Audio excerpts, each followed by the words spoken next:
Hi guys, so today we wanted to answer some of the common questions that we get and some of the stranger questions we've received. I have a list of questions on my phone from our friends and family, and that's our dog. And Jeremiah does not know all the questions, so hopefully that will help with a little more authenticity. One of our friends just texted me, and Risa, said, "How did the two of you manage living in such tight quarters full time?" You want to take that? Sure. So our last house was 1,000 square feet. This is still a third of that, even with all the slides out. It's still basically one bedroom with another room, and obviously a bathroom. So I don't feel like it's that much different than our house was. I mean, we could go outside, but we can still go outside here.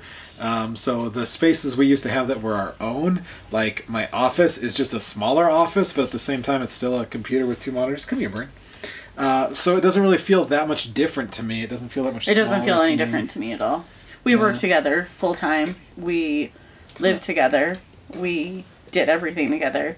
I don't think anything has changed. I think for someone who did spend a lot of time apart, I'm trying to get the dog on the couch, I don't think it would. Brian, come on up. I don't think it would. I think it would be a bigger adjustment. For us, it feels totally natural. All right, so. The most common question that we get are, how long are you traveling for? Right now we don't know. Initially we said about a year, but I think it will depend on if we find somewhere we love and we want to move, or just how many states we actually get through. What do you think? Yeah, don't know. Something we'll figure out. When we want to stop doing it, we'll stop doing it. Yeah. Common question for Jeremiah is how hard is it to drive the motorhome? It is 42 feet long, and we tow a Explorer. Yeah, everybody always asks, "What's it like driving that down the road?" It drives like it drives way better than like a full size truck, like a dually with a camper or a truck with a long trailer behind it. Driven both of those plenty of times. Driven smaller Class C's and stuff like that. This drives much more like a big rig. It feels like driving in a Greyhound bus or something else like that, a city bus. You go over bumps, and because there's airbags on all the corners instead of just usually like on the back, you don't get the jarringness going over everything, so it's a lot smoother. You still get a little push from the, a semi passes you going 15, 20 miles an hour faster. You feel it because there's just a lot of side wind. We've been in some pretty heavy winds down in the Arizona area, Phoenix area, watching like dust devils off in the area, and it was still really pretty stable. I mean, it was one-hand driving, not a problem at all. The length is it's long. It's super duper long. The mirrors make it easier to see, but it's with the tow behind, we're 70 feet, give or take. And that takes some turning radius, but the turning radius on the diesel is crazy. We turn in a very small amount of space. Like, you have to get used to how tight it'll turn because you'll clip corners on the back. You'll clip curbs in places that you wouldn't expect to clip because it turns so damn fast. So once you figure that out, it makes it really easy to back it into tight spaces and get it into parking spots that you wouldn't expect it to otherwise get into, but it's still 42.5 feet long bumper to bumper, so it takes some getting used to, but it drives really well. It pulls up hills really well with all the torque it has.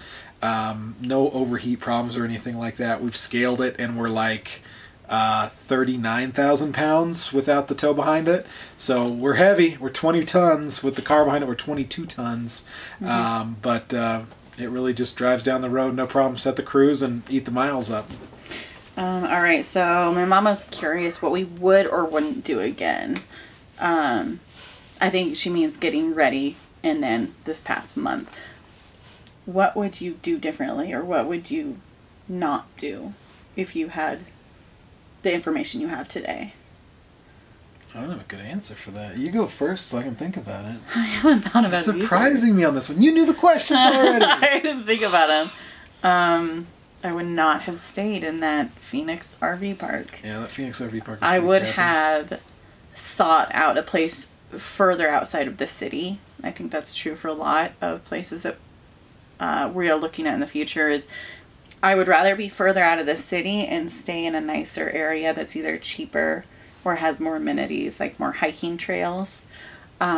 than stay close in and have hookups, because when it really comes down to it, we can always find a place to dump for like $5 or whatever. We can always find a place to fill up on water, and we can last for 3 weeks without needing either of those. So for me, I would rather be further outside of the city if it means better amenities. I don't mean always staying outside of the city, but I think in a lot of circumstances, like in Phoenix, where the majority is 55 plus parks, I would rather stay further out and just in a prettier area. That would be one of the things, but moving forward, we can adjust that, so. I guess the only thing that comes to mind for me would be doing even more pre-maintenance for me. Like, I was pretty damn exhaustive going through everything on the coach, going through everything in the car, to make sure that nothing gave us a hard time. And there's still more I should have done. Right? There's even more stuff, additional stuff that's, just even more maintenance on the car would have been better. And some of it's just stuff we never would have really thought of, or was like so inconsequentially minor.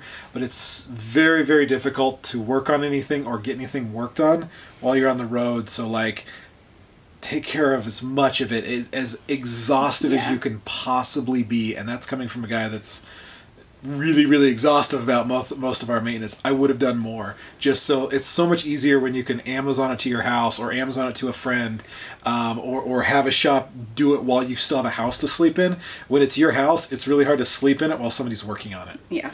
All right. So next question. This is from our very liberal friend. Where have you seen the most MAGA hats so far? So Jeremiah's middle of the line, but I'm quite liberal. And so when I see things that are pro-Trump, I get very emotional.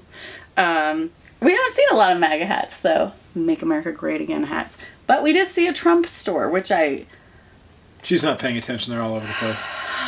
We're in the South. I block them out. I block them out. There's stickers, whatever. I mean, it's Quartzsite had a Trump store, though, and I was not okay with that. Quartzsite had 2 Trump stores. I only saw one.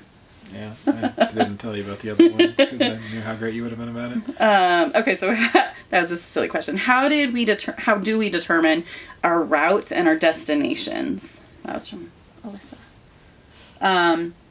She does. Initially, so we wanted to get down to Texas quickly so that Jeremiah could get domiciled here. And so, aside from the very specific stopping in Alameda to see some friends, stopping in Phoenix to see relatives, we've just basically bombed down to Texas.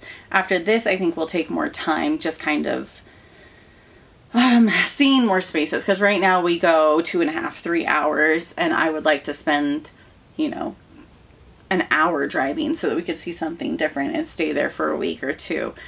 Aside from that, we're looking for warm weather, and ideally I would like to boondock more. So there's a couple different websites you can use, such as RV Trip Wizard, which is a paid app. How much was it a year? Like 35 or 40 bucks? A year, yeah. So that's helped with our actual route, and we route everything on that. And then freecampsites.net, I believe, campendium.com. Those are all ones that will say how much a campsite costs, and then it will give a lot of boondocking options as well, a lot of free areas. You have to be careful. A lot of them say something like Walmart parking lots. We're not looking to do that. That's not interesting to us. I don't want to stay in a truck stop unless we really need to. But a lot of those places have places you can stay for 14 days at a time before going on to a different BLM spot. So that's pretty much how we've determined our destination. We want to make it over to Florida because we've heard Key West is amazing. We want to swim with the manatees. And then we also want to make it up to Maryland, where some of our good friends live. All right, we've got a couple more minutes. Let's see. What are some of the things we thought we'd miss, and how are we compensating for them? I figured I'd miss good internet. That's only partially been a problem. From where we're at, out in the outskirts of Portland, we already had terrible internet. So most of the time it's been better on the road. Lately we've been getting kind of network managed by Verizon for when we've been in the cities. So it wasn't a problem in Phoenix, wasn't a problem in a lot of places.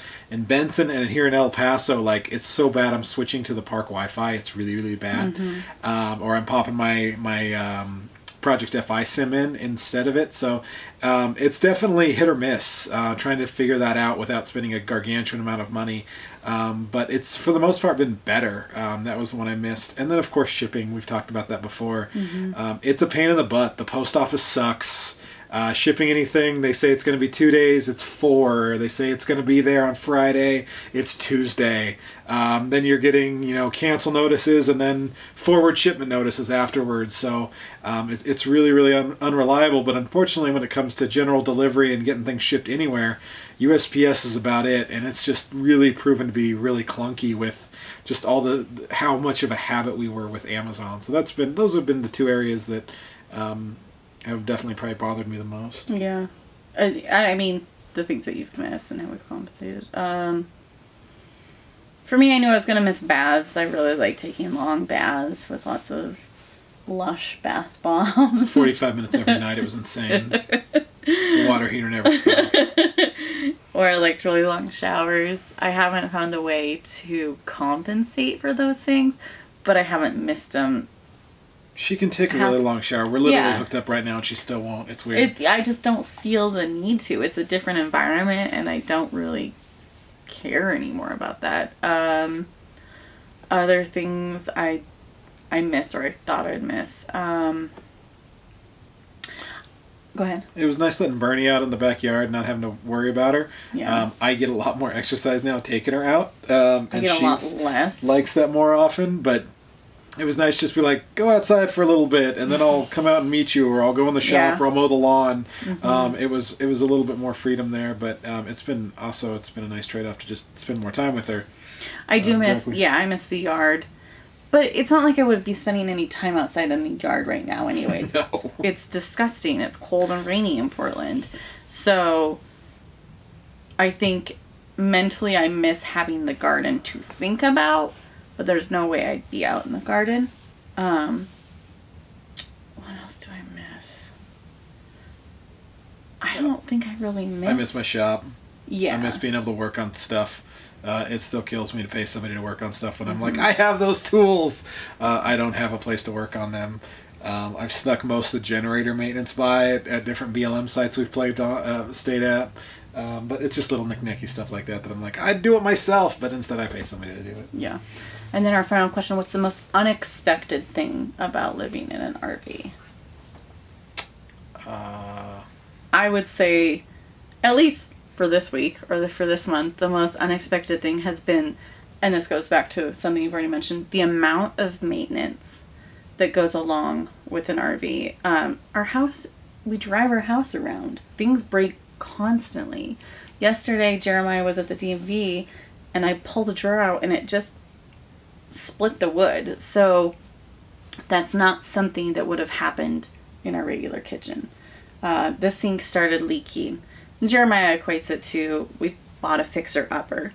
But even so, I just feel like there's so much maintenance and so many little things that are constantly being fixed by you. That was very unexpected for me. I thought once we got on the road and once everything was fixed, it would just stay static.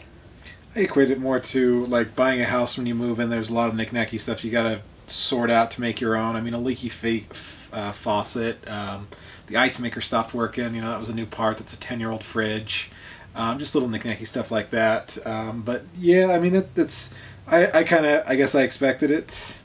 What's the most unexpected thing? What I think has been the most unexpected to me is just everywhere we go, there's so many people doing the similar thing that we are doing. Maybe not necessarily traveling around as much, but I've been surprised just like how many people are at all of these RV parks that we're at anytime we stop in a city that live here, right? Did not expect nearly as much like live here. Whenever I'd go to a campground or an RV park as a kid or an adult, it'd be, an activity time. People would be somewhere, right? It's a boating or a hunting or whatever it is thing. I'm really surprised by how many people live in this RV park. They live in their RVs. We're in El Paso West, and it's a nice little RV park, and I don't know, 75-80% of the people clearly live here full time. They have fences all up, the time, like little for their dogs and stuff. These are not folks that are here for a month. These are folks that are here for 6+ months. They've got 2 cars, 2 motorcycles, a front yard, 3 barbecues. I mean, okay, it's not that trashy, but they live here. And I just didn't expect that because that hasn't been my experience before. Yeah. So we're running out of time now because I think we had 60 minutes or something. Oh, boy. But if you guys have questions, please let us know. We'd be happy to answer them further along in another month or two, see what things have changed and what have stayed the same. Yeah, thanks for joining us. Any closing comments? I don't have anything snarky this time. Thanks, everybody. Bye, guys. Bye.